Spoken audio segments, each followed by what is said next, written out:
So in conclusion, Russian army will one day invade Israel with this people of Message and Tubal in the days to come. நிச்சயமாகவே இனிவரும் நாட்களில் இந்த ரஷ்ய நாட்டு மக்கள் Meshech Tubal இன மக்களோடு கூட சேர்ந்து இஸ்ரவேல் தேசத்துக்கு எதிராக படையெடுத்து ஆக்கிரமிப்பார்கள் என்பதுதான் முடிவான ஒரு வார்த்தையாக அறிய வேண்டும். Then who is Message? அப்படி என்றால் மேசேக் தேசத்தார் யார்? This Message and Tubal are always mentioned as two people together. Meshech Tubal இவர்கள் இருவருமே இப்பொழுதுமே இரண்டு ஜனக்கூட்டமாக ஒரு சேர குறிப்பிடப்பட்டிருக்கிறார்கள். They represent the northern military state who are exporting copper and slaves as mentioned in Ezekiel chapter 27 verse 13. எசேக்கியேல் 27 அதிகாரம் 13 வசனத்தில் குறிப்பிடப்பட்டிருக்கிறபடி அவர்கள் செம்பையும் இந்த அடிமைகளையும் ஏற்றுமதி செய்கிற அந்த விற்பனை செய்கிற மக்களாக வாழ்ந்திருக்கிறார்கள். Historian Josephus identified them as the Cappadocians. வரலாற்றாசிரியர் யோசிபஸ் அவர்களை கப்பதோக்கியர்களாக அடையாளப்படுத்துகிறார். These Message people were located living in the region of Moschian mountain near Armenia. அர்மேனியாவுக்கு அருகில் இருக்கக்கூடிய மோசியா மலைப்பகுதியில் இந்த மேசேக் இன மக்கள் வாழ்ந்ததாக அடையாளம் காணப்பட்டிருக்கின்றன. These people of Message and Tubal resides in the territory of modern Turkey. எல்லா நிலையிலும் மேசாக் தூபால் இன மக்கள் நவீன துருக்கியிலேதான் வாழ்ந்திருக்கிறார்கள் என்பது தெளிவாக புலப்படுகிறது. Such geographical conclusion is widely accepted by all the historians. இப்படிப்பட்ட புவியியல் இட சூழலில் அவர்கள் வாழ்ந்திருக்கிறார்கள் என்ற ஒரு கூற்றை ஏறக்குறைய வரலாற்றாசிரியர்கள் அனைவருமே உளமாற ஒப்புக்கொள்கிறார்கள். Now we'll move on to Ezekiel chapter 38 verse 5 and 6. இப்பொழுது எசேக்கியேல் 38:5-6 வசனங்களை பார்ப்போம். Persia, Ethiopia, and Put with them, all of them with the shield and helmet, Gomer and with all its troops, Beth Tagarma from the remote parts of the north with all its troops, many people with you. அவர்களோட கூட பெர்சியரும் எத்தியோப்பியரும் லீவியரும் இருப்பார்கள். அவர்கள் எல்லாரும் கேடகம் பிடித்து தலைசீராவும் தரித்திருப்பார்கள். கோமேரும் அவனுடைய எல்லா இராணுவங்களும் வடதிசையில் உள்ள தோகர்மா வம்சத்தாரும் அவர்களுடைய எல்லா இராணுவங்களுமாகிய திரளான ஜனங்கள் உன்னுடனே கூட இருப்பார்கள். There is a consensus among futurists that ancient Persia refers clearly to present-day Iran. பூர்வகால பாரசீகமாய் அறியப்பட்ட பெர்சியா இன்றைக்கு இருக்கக்கூடிய ஈரான் தேசமே என்பது ஒட்டுமொத்த அளவில் எல்லாராலும் ஒப்புக்கொள்ளப்பட்ட ஒரு உண்மையாகும். From March 1935, all the ancient documents which mentions Persia is being changed to modern Iran in the historic books. 1935 March மாதம் தொடங்கி பூர்வ காலத்தில் பாரசீக சாம்ராஜ்யம் அல்லது பெர்சியா என்று அறியப்பட்ட அந்த தேசத்தின் பெயர் எல்லா வரலாற்று பாட புத்தகங்களையும் ஆவண பதிவுகளையும் ஈரான் என்றே பெயர் மாற்றி எழுதப்பட்டிருக்கிறது. It is evident from present these days because we are talking this issue in the month of June 2025. You can very well know Persia has come against Israel. 2025 June மாதம் இதை நாம் பேசிக்கொண்டிருக்கிற இந்த நிலையில் பாரசீக சாம்ராஜ்யமாய் அறியப்பட்ட பெர்சியா நவீன ஈரானாக உலகம் முழுவதும் அறியப்பட்டிருக்கும் சூழ்நிலையில் அன்று தொடங்கி இன்று வரை இஸ்ரவேல் தேசத்துக்கு எதிராக விரோதமான ஒரு போக்கை கையாண்டு படையெடுத்து ஆக்கிரமித்தவரை அழித்து இல்லாமல் போக செய்வதையே தங்களுடைய தலையாய கடமையாய் குறியாக வைத்திருக்கிறார் என்பதை நாம் ஆதாரமாக வெளிப்படையாய் பார்த்து கொண்டிருக்கிறோம். Right from the October until now, the Israel and Arab war is going on.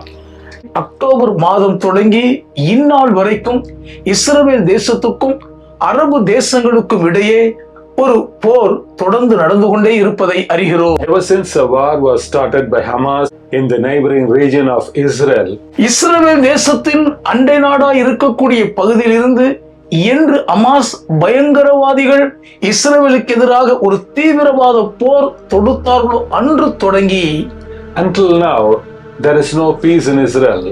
இன்று வரைக்கும் இஸ்ரவேல் தேசத்திலே சமாதானமாய் வாழ்வதற்கான சூழ்நிலை இல்லாமல் போக செய்து விட்டார்கள். And clearly you should know this is not the war that was mentioned in Ezekiel 38 and 39. இது எசேக்கியேல் 38-39 குறிப்பிடப்பட்டிருக்கக்கூடிய யுத்தம் இல்லை என்பதை மிக தெளிவாக நீங்கள் அறிய வேண்டும். Because it was clearly stated in the prophecy that Israel was living peacefully without boundaries. ஏனென்றால் அந்த தீர்க்க தரிசனத்திலே எந்த விதமான எல்லை தகராறே இல்லாமல் இஸ்ரவேல் சுகமாய் சமாதானமாய் குடியிருக்கும் என்பது சொல்லப்பட்டிருப்பதை தெளிவாக பார்க்கிறோம். That is not the issue that is existing today. ஆகவே இன்றைக்கு இருக்கக்கூடிய பிரச்சனை சொல்லப்பட்டிருக்கக்கூடிய அந்த பெரும் யுத்தத்துக்கான சூழ்நிலை அல்ல. That is a futuristic issue.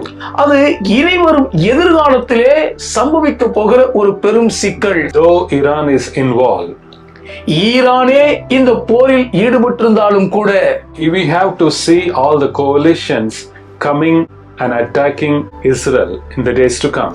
சுற்றிருக்கக்கூடிய எதிரி நாடுகள் ஒன்றாக கரம் கோர்த்து கூட்டணியாக இஸ்ரவேலுக்கு எதிராக படையெடுத்து தாக்குவதை காணப்போகிறீர்கள். There is no situation like this now.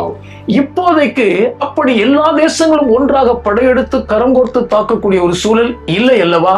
And the Lord Jesus Christ said, கர்த்தராகிய இயேசு கிறிஸ்துவானவர் சொன்னார், you will hear the news of wars and the rumors of war in the last days. கடைசி நாட்களில் யுத்தங்களை குறித்தும் யுத்தங்களின் செய்திகளை குறித்த வதந்திகளையும் நீங்கள் கேள்விப்படுவீர்கள் என்றார். About the signs of the coming of the Lord Jesus Christ. கர்த்தராகிய இயேசு கிறிஸ்துவானவரின் வருகையை பற்றிய அடையாளங்களை குறித்து சொல்லும்போது சொல்கிறார். Mentions about many signs. அநேக அடையாளங்களை அவர் குறிப்பிட்டாலும் கூட Israel is a central sign.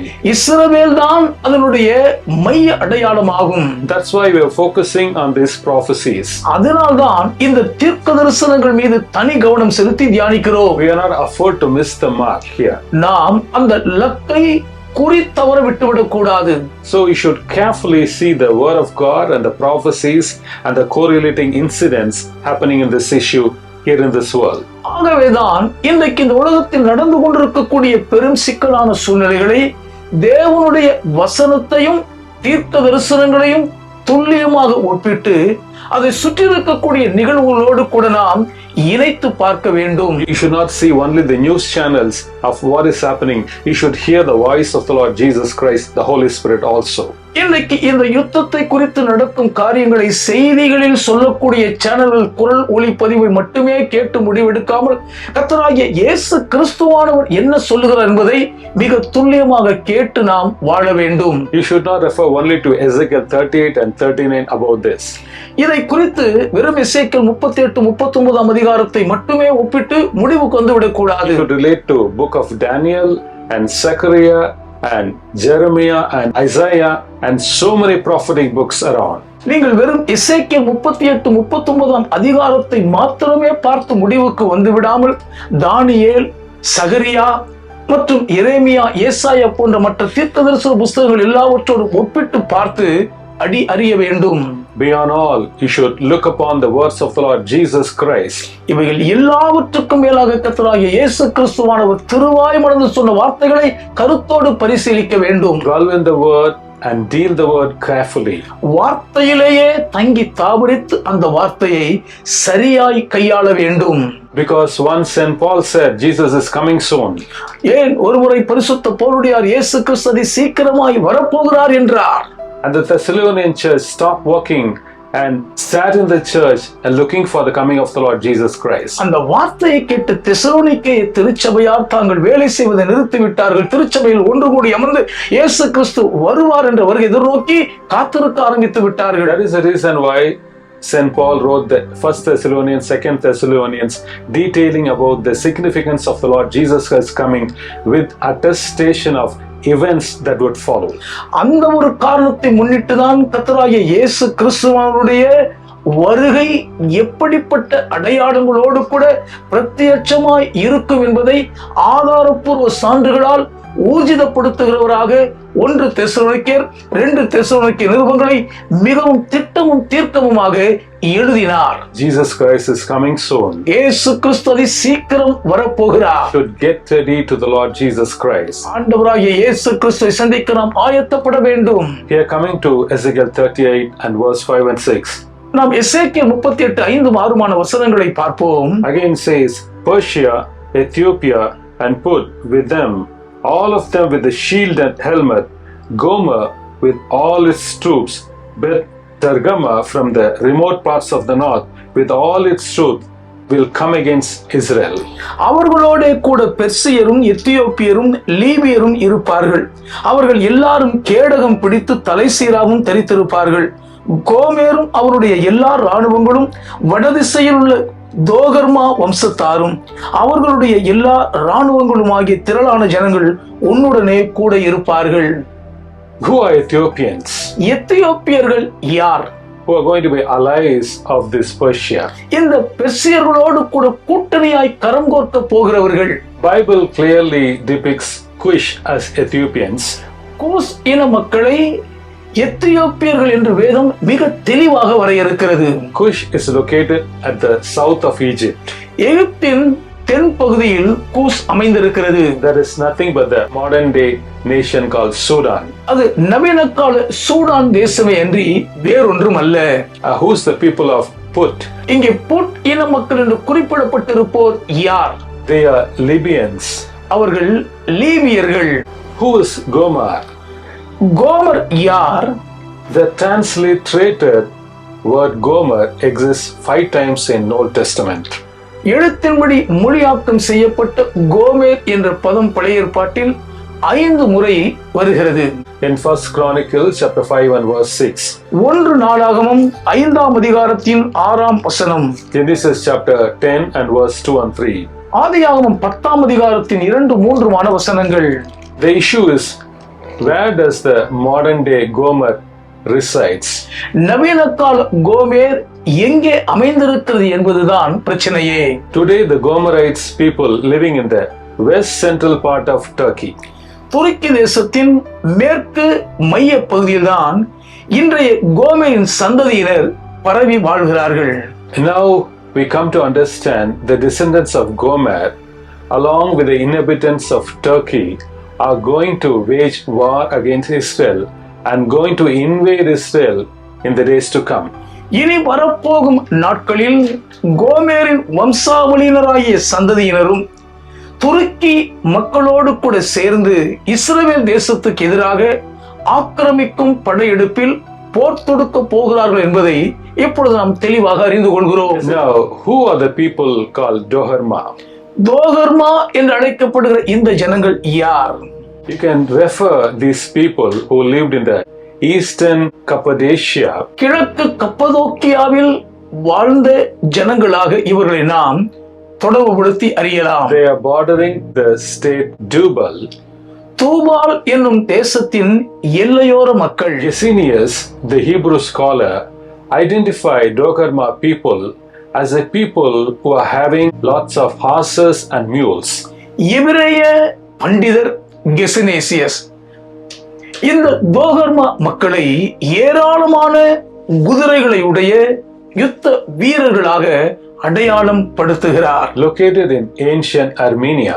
இவர்கள் பண்டைய அர்மேனியா தேசத்தில் இருந்ததாக சுட்டி காட்டுகிறார். The interesting point is, இதில் சுவாரஸ்யமான குறிப்பு என்னவென்றால், ancient Armenia is a modern day Turkey. பண்டைய ஆர்மீனியா தான் நவீன கால துருக்கி என்பதுதான் சிறப்பே. Having now completed the study of the list of nations, தேசங்களின் பட்டியலை நாம் தெளிவாக படித்து முடித்திருக்கிற இந்த சூழ்நிலை, we have seen 4 of these names grouped together and going to arise from the land of Turkey. துருக்கி தேசத்திலிருந்து இஸ்ரவேலுக்கு எதிராக எழும்பி போர் தொடுக்க போகிற 4 இன மக்களுடைய பெயர்களை பார்த்திருக்கிறோம். Message, Dubal, Gomer and Beth Togarma are the 4 states which are residing in Turkey. துருக்கி தேசத்தின் எல்லைக்குள் வாழ்ந்து கொண்டிருக்கும் மேசேக்கு, தூபால், கோமேர் மற்றும் தோகர்மா, இந்த 4 இன மக்களும் எழும்புவார்கள். My dearly beloved, எனக்கு பிரியமானவர்களே, with this we are concluding chapter 38. நாம் இதோடு கூட 38ஆம் அதிகாரத்தை நிறைவு செய்கிறோம். Ezekiel chapter 38 verse 12 and 13 says, எசேக்கியேல் 38 12 13 சொல்கிறது, here we can see 3 more groups of people, Sheba and Dedan and Tarshish. சேபா, தேதான், தர்ஷீஷ் என்கிற இன்னும் 3 இன மக்கள் கூட்டத்தை குறித்து பார்க்கிறோம். Sheba and Teda are not difficult nation to identify. சேபா தேசத்தாரையும் தேதான் தேசத்தாரையும் அடையாளம் காண்பது கடினம் அல்ல. Some historians say they refer Saudi Arabia in the peninsula of Arabian region, Saudi Arabia, and some say Yemen. வளைகுடா பகுதியில் இருக்கக்கூடிய சவுதி அரேபியா, ஏமன் தேசத்தாரையே இவர்கள் குறிக்கிறார்கள் என்று பலர் கருத்து தெரிவிக்கிறார்கள். Tarshish is an ancient place Tarshish ஒரு பண்டைய கால இடமாகும். that represents Spain especially. அது மிக விசேஷமாக ஸ்பானிய தேசத்தை குறிக்கிறது.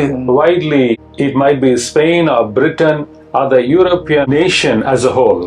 அதிகபட்சம் அது ஸ்பெயினாக இருக்கலாம், பிரிட்டனாக இருக்கலாம், ஏன் ஒட்டுமொத்த ஐரோப்பாவே இருக்கக்கூடும். My dearly beloved, எனக்கு மிகவும் பிரியமானவர்களே, all focus only one thing. எல்லாம் ஒரே ஒரு காரியத்தின் மீது தான் முழு கவனம் செலுத்துகிறது. The Lord is instigating and commanding these armies to come against Israel.